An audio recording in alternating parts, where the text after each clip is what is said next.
TNN کی بین الاقوامی خبروں کے ساتھ میں ہوں وقار حسین۔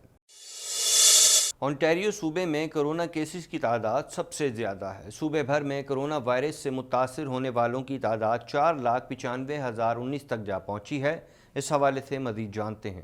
کینیڈا بھر میں کرونا کے وار تیزی سے جاری۔ کینیڈا بھر میں کرونا کے مریضوں کی مجموعی تعداد 12,94,186 تک جا پہنچی ہے، جبکہ ہلاکتیں 24,682 ہو گئیں، جبکہ 11,89,678 افراد صحت یاب ہو چکے ہیں۔ اونٹاریو صوبے میں کرونا کیسز کی تعداد سب سے زیادہ ہے۔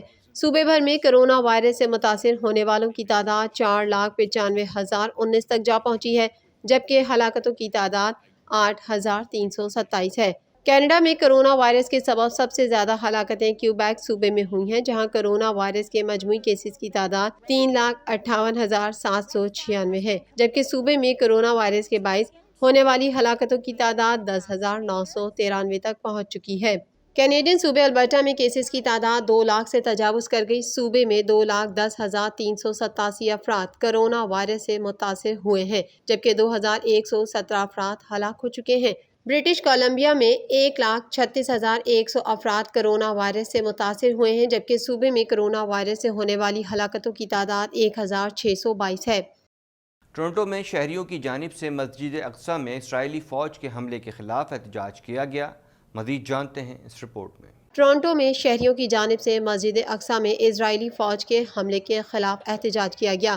کمیونٹی ممبران کی جانب سے اسرائیلی قونصلیٹ کے سامنے ایمرجنسی ریلی کا انعقاد کیا گیا۔ منتظمین کا کہنا تھا کہ مسجد اقصی میں قابض اسرائیلی فوج کی جانب سے نہتے فلسطینی مسلمانوں پر تشدد کی مذمت کرتے ہیں، جنہیں اقوام متحدہ کی جانب سے جنگی جرائم قرار دیا گیا ہے۔ سینکڑوں فلسطینی مشرقی یروشلم کے علاقے شیخ جرح میں جبری بے دخلی کا سامنا کر رہے ہیں۔ اس صورتحال نے ایک ایسی پالیسی کو اجاگر کیا ہے جسے حقوق گروپوں نے امتیازی سلوک قرار دیا ہے، اور ان کا مقصد فلسطینیوں کو اپنے یہودی اکثریت کے تحفظ کے لیے یروشلم سے باہر نکالنا ہے۔ مشرقی یروشلم کے سینکڑوں باشندے گزشتہ ہفتے سے ہر رات ان بے دخلیوں کے خلاف احتجاج کے لیے جمع ہو رہے ہیں اور انتہائی قوم پرست یہودی مظاہرین کا سامنا کر رہے ہیں۔ کینیڈین صوبے اونٹاریو میں لاک ڈاؤن ختم ہونے میں چند دن رہ گئے ہیں، تاہم صحت کے حکام ابھی تک اس لاک ڈاؤن کو اٹھانے میں تذبذب کا شکار ہیں۔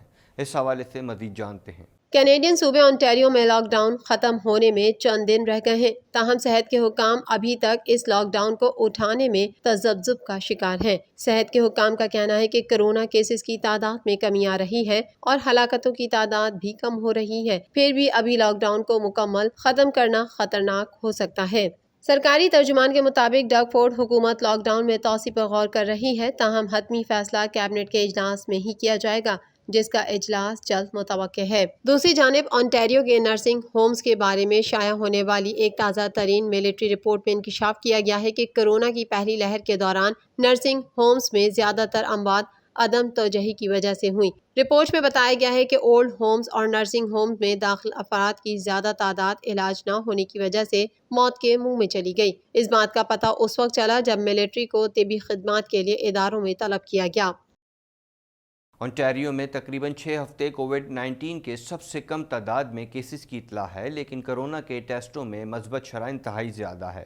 اس حوالے سے مزید جانتے ہیں۔ اونٹاریو میں تقریباً 6 ہفتوں کووڈ-19 کے سب سے کم تعداد میں کیسز کی اطلاع ہے، لیکن کرونا کے ٹیسٹوں میں مثبت شرح انتہائی زیادہ ہے۔ وزارت صحت کا کہنا ہے کہ اتوار کے روز کورونا کے 2,716 نئے کیس سامنے آئے ہیں اور اس کے ساتھ ہی 19 اموات کی بھی تصدیق ہوئی ہے۔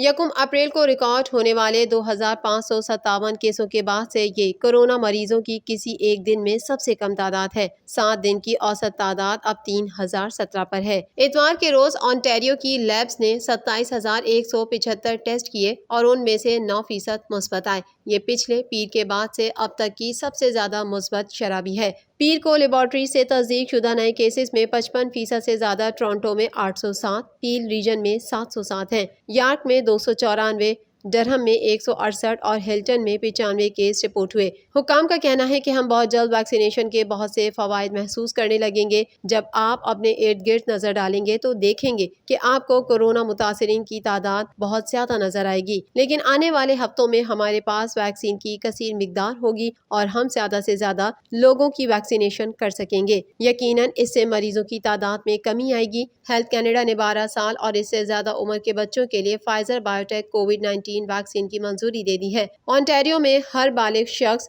24 مئی تک کووڈ-19 ویکسین کی رجسٹریشن کروانے کا اہل ہوگا۔ اونٹاریو میں اسٹے ایٹ ہوم کا حکم نافذ ہے اور صرف گروسریز اور فارمیسیز کو کھولنے کی اجازت ہے۔ دنیا کا کوئی خطہ کرونا وائرس کی موذی وبا سے محفوظ نہیں ہے۔ اس کی تیسری لہر کے دوران مریضوں اور اموات میں مسلسل اضافہ جاری ہے۔ مزید جانتے ہیں اس رپورٹ میں۔ دنیا کا کوئی خطہ کرونا وائرس کی موذی وبا سے محفوظ نہیں۔ اس کی تیسری لہر کے دوران مریضوں اور اموات میں مسلسل اضافہ جاری ہے۔ دنیا بھر میں کرونا وائرس سے متاثرہ افراد کی تعداد 15,96,09,923 تک جا پہنچی ہے، جبکہ اس موذی وائرس سے اموات 33,17,866 ہو گئیں، جبکہ 13,73,07,337 کرونا مریض صحت یاب ہو چکے ہیں۔ کرونا وائرس کے کیسز اور اس سے اموات کے اعتبار سے 10 سرفہرست ممالک میں 33 کروڑ سے زائد آبادی کا حامل امریکہ تاحال پہلے نمبر پر ہے، جہاں اس وائرس سے اب تک 5,96,179 افراد موت کے منہ میں پہنچ چکے ہیں، جبکہ اس سے بیمار ہونے والوں کی مجموعی تعداد 3,35,15,308 ہو چکی ہے۔ 1 ارب سے زائد آبادی والا ملک بھارت کرونا وائرس کے مریضوں کی تعداد کے حوالے سے ایک بار پھر دوسرے نمبر پر آ گیا ہے، جہاں اس وائرس سے 2,50,025 ہلاکتیں ہو چکی ہیں، جبکہ اس سے متاثرہ 2,29,92,517 مریض سامنے آ چکے ہیں۔ کرونا وائرس کے مریضوں کی تعداد کے حوالے سے ممالک کی اس فہرست میں برازیل پھر تیسرے نمبر پر آ گیا ہے، تاہم یہ اموات کے حوالے سے فہرست میں دوسرے نمبر پر ہے، جہاں اس جان لیوا وائرس سے 4,23,436 ہلاکتیں ہو چکی ہیں، جبکہ اس کے متاثرہ مریضوں کی تعداد 1,92,14,030 ہو گئی۔ فرانس میں کرونا وائرس کی وبا سے مجموعی اموات 1,06,684 ہو چکی ہے، جہاں اس کے اب تک کل کیسز 57,80,379 رپورٹ ہوئے ہیں۔ ترکی میں کرونا وائرس سے اموات 43,311 تک جا پہنچی ہیں، جبکہ کیسز 50,44,936 ہو چکے ہیں۔ سعودی عرب اسی فہرست میں 43ویں نمبر پر پہنچ چکا ہے، جہاں کرونا وائرس سے اب تک کل اموات 7,085 رپورٹ ہوئی ہیں، جبکہ مملکت میں کرونا مریضوں کی تعداد 4,27,370 تک جا پہنچی ہے۔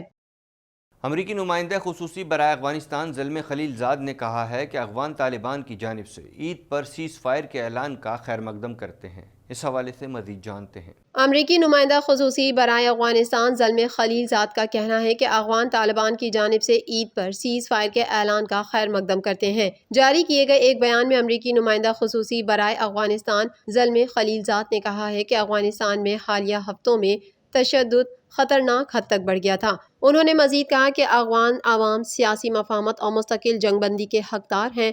امریکہ افغان عوام کے ساتھ کھڑا ہے۔ زلمے خلیل زاد کا یہ بھی کہنا ہے کہ افغانستان میں جنگ کے خاتمے اور سیاسی تصفیے کے لیے مذاکرات تیز کیے جائیں۔ افغان میڈیا کے مطابق افغان صدر اشرف غنی نے افغان فورسز کو عید الفطر پر 3 روزہ سیز فائر کی ہدایت کی ہے، جبکہ طالبان نے بھی عید پر 3 روزہ سیز فائر کا اعلان کیا ہے۔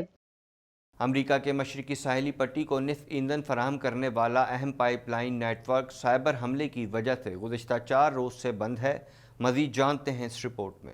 امریکہ کے مشرقی ساحلی پٹی کو نصف ایندھن فراہم کرنے والی اہم pipeline network cyber حملے کی وجہ سے گزشتہ 4 روز سے بند ہے، جبکہ امریکی حکومت اور امریکہ کے fuel pipeline operators pipeline network کو محفوظ بنانے کے لیے کام کر رہے ہیں۔ میڈیا رپورٹ کے مطابق پائپ لائن پر حملہ سب سے زیادہ رکاوٹ ڈالنے والی ڈیجیٹل تاوان اسکیموں میں سے ایک ہے، اور اس کے نتیجے میں مشرقی امریکہ میں ایندھن کی فراہمی میں خلل پڑا ہے، جس سے بینچ مارک پیٹرول کی قیمتیں 3 سال کی بلند ترین سطح پر آ گئیں۔ پائپ لائن پر حملے کا شبہ کرنے والے سائبر گروپ ڈارک سائٹ کی جانب سے پیر کو جاری کردہ ایک بیان میں کہا گیا ہے، ہمارا مقصد صرف پیسے کمانا ہے، معاشرے میں مشکلات پیدا کرنا نہیں۔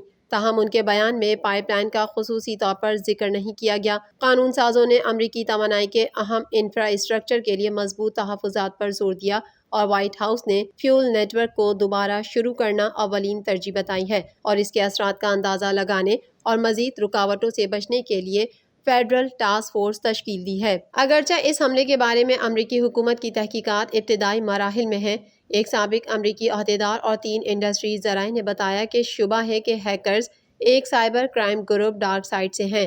سائبر سیکیورٹی کے ماہرین نے بتایا کہ ایسا لگتا ہے کہ یہ گروپ تجزیہ کار سائبر کرمنلز پر مشتمل ہے، جس میں وہ اپنے اہداف سے زیادہ رقم لینا چاہتے ہیں۔ جنوب مشرقی امریکہ میں پمپس پر قیمتوں میں سب سے پہلے اضافے کا امکان ہے اور ڈرائیورز اپنی گاڑیوں کے ٹینکس بھر رہے ہیں، جس کی وجہ سے طلب میں اضافہ ہو گیا ہے۔ نہتے فلسطینیوں پر اسرائیلی مظالم میں شدت آ گئی۔ غزہ میں اسرائیلی فورسز کی وحشیانہ بمباری سے 9 بچوں سمیت 24 فلسطینی شہید اور کئی زخمی ہو گئے۔ مزید جانتے ہیں اس رپورٹ میں۔ اسرائیلی فوج کے غزہ پر فضائی حملے کے نتیجے میں 3 بچوں سمیت 24 فلسطینی شہید ہو گئے۔ نہتے فلسطینیوں پہ اسرائیلی مظالم میں شدت آ گئی۔ غزہ میں اسرائیلی فورسز کی وحشیانہ بمباری سے 9 بچوں سمیت 24 فلسطینی شہید اور کئی زخمی ہو گئے۔ بے رحم اسرائیلی فورسز نے غزہ پر فضائی بم برسا دیے، بچوں سمیت متعدد افراد کو شہید کر دیا۔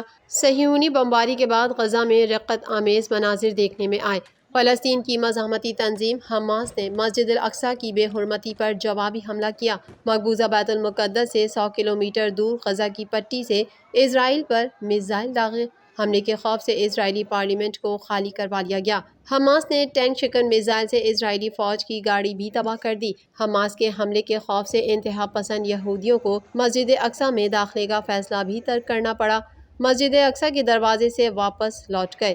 بعض صہیونی شہریوں نے مسجد اقصیٰ کے احاطے میں آگ لگا دی۔ انتہا پسند آگ کے مناظر دیکھ کر خوش ہوتے رہے۔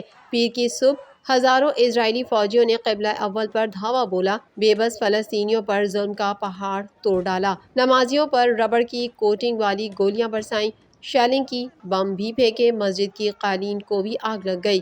حملوں میں 300 سے زائد فلسطینی زخمی ہو گئے، کئی زخمیوں کی حالت تشویشناک ہے۔ اس کے باوجود فلسطینی جرأت کی دیوار بن گئے، اسرائیلی مظالم کے آگے گھٹنے ٹیکنے سے انکار کر دیا، قابض فورسز پر پتھراؤ کیا اور آخری دم تک قبلہ اول کے تحفظ کا عزم بھی کیا ہے۔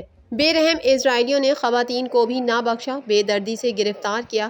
بہادر فلسطینی لڑکی ہتھکڑیاں لگتے ہوئے مسکراتی رہی۔ مسجد اقصیٰ کے باہر یہودی شہری نے فلسطینیوں پر گاڑی چڑھا دی۔ ترک صدر رجب طیب اردوان نے بھرپور الفاظ میں مذمت کرتے ہوئے کہا کہ فلسطینیوں پر حملے مسلمانوں پر نہیں بلکہ انسانیت پر حملے ہیں، یہ فلسطینیوں پر ظلم و ستم ہے۔ ترکی مشکل وقت میں اپنے بھائیوں کے ساتھ ہے، پوری دنیا اور مسلم دنیا میں اس مسئلے کو اٹھائیں گے، بیت المقدس کی حرمت کا دفاع جاری رکھیں گے۔ فلسطینی کاز ہمارے ایجنڈے میں سر فہرست ہے۔ سعودی عرب نے بھی مسجد اقصیٰ میں اسرائیلی فورسز کی بربریت اور وحشیانہ کارروائی کی شدید مذمت کی ہے۔ اقوام متحدہ کے سیکریٹری جنرل نے بھی اسرائیلی مظالم پر تشویش کا اظہار کر دیا۔ صہیونی فورسز سے فلسطین پر مظالم اور مقبوضہ بیت المقدس میں تعمیرات روکنے کا مطالبہ کیا۔ برطانوی اپوزیشن لیڈر کیئر اسٹارمر کا کہنا ہے کہ مسجد اقصیٰ میں عبادت کے دوران اسرائیلی فورسز کا حملہ افسوسناک ہے۔ اب تک کے لیے اتنا ہی۔ مزید خبروں اور اپڈیٹس کے لیے دیکھتے رہیے TNN TV۔